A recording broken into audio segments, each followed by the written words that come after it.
Hello friends, கிராமத்து style chicken குழம்பு எப்படி செய்யலான்னு பார்க்கலாம். கடாயில் எண்ணெய் ஊற்றி சோம்பு, சீரகம், பட்டை, லவங்கம், ஏலக்காய், கசகசா, மிளகு எல்லாம் சேர்த்து நல்லா ஃப்ரை பண்ணிக்கோங்க. ஒரு கைப்பிடி சின்ன வெங்காயம், 2 பெரிய வெங்காயம், 2 தக்காளி, கடலை இதெல்லாம் சேர்த்து நல்லா ஃப்ரை பண்ணி எடுத்துக்கோங்க. தென் குக்கரில் எண்ணெய் ஊற்றி வெங்காயம், பச்சை மிளகா, கருவேப்பிலை, 2 ஸ்பூன் இஞ்சி பூண்டு பேஸ்ட் சேர்த்து நல்லா ஃப்ரை பண்ணிக்கோங்க. தென் கறியை நல்லா வாஷ் பண்ணி வச்சுக்கோங்க. அதுக்கு முன்னாடி மிளகாய் தூள் 1 ஸ்பூன் ஆட் பண்ணி அதையும் நல்லா ஃப்ரை பண்ணிக்கோங்க.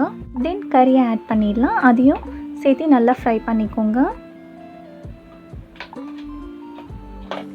தென் உப்பு, மஞ்சள், மிளகாய் தூள் இது எல்லாமே சேர்த்து நல்லா ஃப்ரை பண்ணிக்கோங்க. தென் ஃபர்ஸ்ட் வணக்கி வச்சோம் இல்லைங்களா, அது வந்து மிக்ஸி ஜாரில் போட்டு அரைச்சி அந்த பேஸ்ட்டையும் வந்து இந்த சிக்கன் கிரேவியில் ஆட் பண்ணிக்கோங்க. தென் லாஸ்ட்டாக வீட்டில் அரைச்ச தனியா தூள் ஆட் பண்ணிக்கோங்க. 2 விசில் வந்ததும் சுட சுட சிக்கன் கிரேவி ரெடி.